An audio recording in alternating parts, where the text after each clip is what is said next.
Assalamualaikum warahmatullahi wabarakatuh. Salam sehat, salam sejahtera buat kita semua. Berjumpa lagi dengan saya Muhammad Siddiq. Seperti biasa teman-teman sekalian, sebelum kita memulai sebuah pembahasan, saya akan lebih terdahulu mendoakan teman-teman sekalian yang menonton video ini. Semoga diberikan kesehatan, dilancarkan rezekinya, serta dipanjangkan umurnya. Amin amin ya rabbal alamin. Baik teman-teman sekalian, karena banyak sekali teman-teman sekalian bahkan dari kalangan public figure menanggapi sebuah kasus yang sedang viral, yaitu kasus anak pejabat yang berulah bahkan menyiksa salah satu dari lawannya sampai menimbulkan koma hingga berhari-hari ya. Seperti yang sudah kita ketahui, beberapa hari ini banyak kasus yang sedang viral, kasus seorang oknum anak pejabat yang mengeroyok bahkan menganiaya salah seorang lawannya, katakanlah seperti itu, hingga babak belur dan sampai sekarang dikabarkan masih koma teman-teman. Yang parahnya lagi, si penganiaya ini, anak pejabat ini, dia ini mengeroyok seorang yang boleh dikatakan lemah. Bayangkan, satu orang dikeroyok oleh beberapa temannya dari si anak pejabat ini. Si anak pejabat ini yang kita ketahui, dia badannya tinggi, besar, tampan, katakanlah seperti itu, mempunyai banyak harta, punya motor Harley Davidson, bahkan mengendarai Rubicon, katakanlah seperti itu.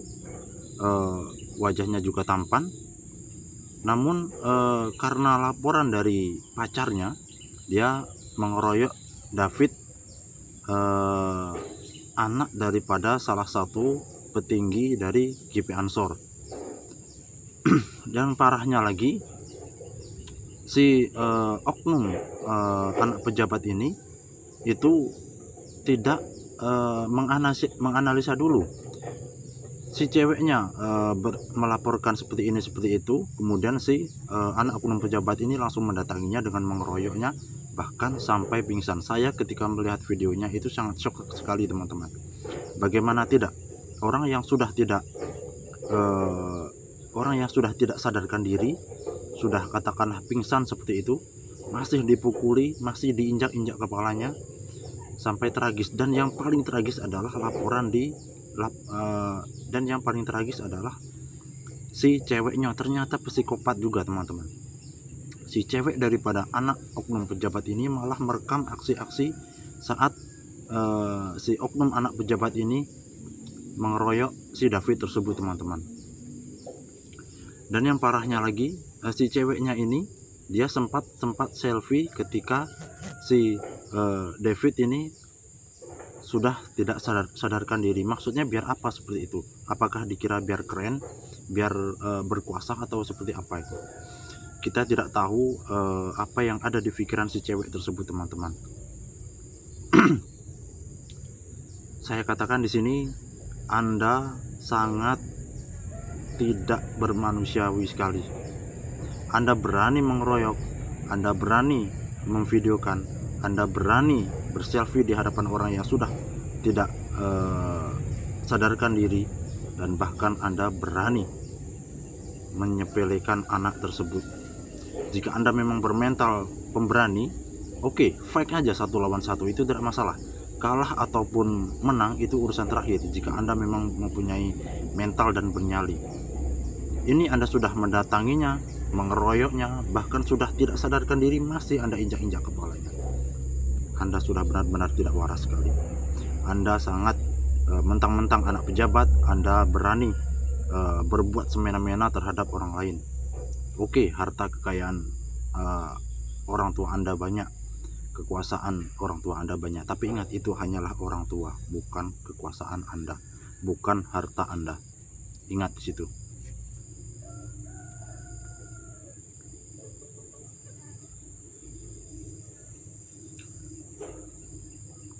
Dan bahkan ketika sudah ditangkap pun dia merasa tidak menyesal. Kita lihat di beberapa videonya itu, dia sudah ditangkap di kepolisian, kepalanya itu tidak ada rasa menunduk sama sekali, pertanda menyesal. kepalanya itu ditengadahkan ke atas, seperti menggambarkan atau seperti menyampaikan bahwa dia tidak menyesal sama sekali. Dan perlu teman-teman ketahui, si David ini sampai detik ini masih dalam keadaan koma, teman-teman. Ada beberapa laporan bahwa dia mengalami seperti pergeseran otak di kepalanya, yaitu pergeseran otak itu bergerak sedikit lebih goyang antara otak dan tempurungnya, seperti itu, sedikit agak bergoyang seperti itu, teman-teman. Maka di beberapa kasus itu, teman-teman, orang yang ataupun salah satu atlet itu biasanya menggunakan pelindung kepala agar sewaktu terjadi benturan yang sangat keras itu tidak terlalu fatal. Itulah gunanya penutup kepala ketika ada seseorang yang katakanlah sparring seperti itu ya. Maka di beberapa aliran pencaksilat juga itu di waktu sparring itu tidak membenarkan untuk memukul bagian kepala, teman-teman, karena berakibat sangat fatal sekali. Dan pesan untuk David dari saya pribadi, semoga keluarganya diberikan ketabahan, serta kita mendoakan sama-sama agar si David ini cepat pulih dan cepat kembali beraktivitas seperti biasanya. Karena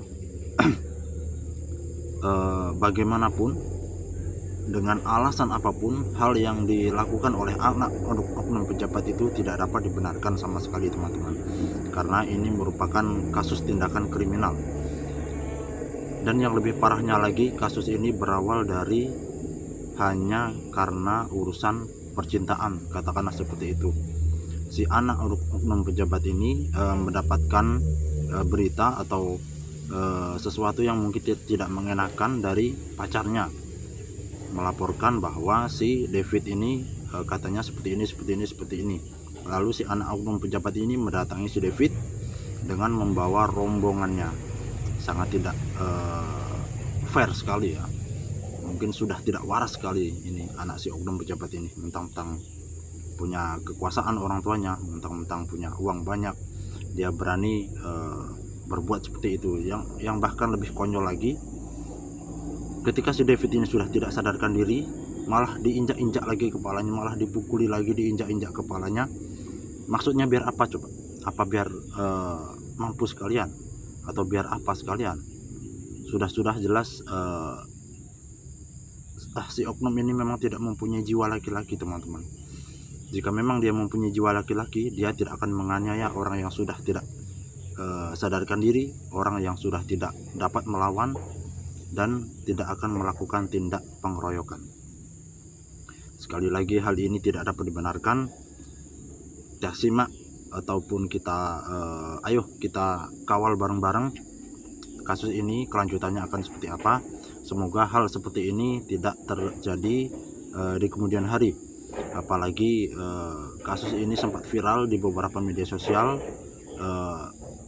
Banyak sekali pesan-pesan yang banyak sekali bagaimanapun juga video tersebut tidak dapat dibenarkan dan tidak dapat dijadikan contoh, atau tidak boleh juga dipertontonkan kepada orang-orang yang mungkin masih di bawah umur, karena bisa saja hal itu dapat ditiru oleh adik-adik kita yang masih di bawah umur, ataupun bagi mereka-mereka yang belum mempunyai jiwa kedewasaan yang belum matang seperti itu, teman-teman. Oke, teman-teman sekalian, saya rasa hanya itu saja yang dapat saya sampaikan. Semoga si David mendapatkan kesembuhan serta dapat beraktivitas seperti biasanya. Saya akhiri, billahi taufiq wal hidayah. Wassalamualaikum warahmatullahi wabarakatuh.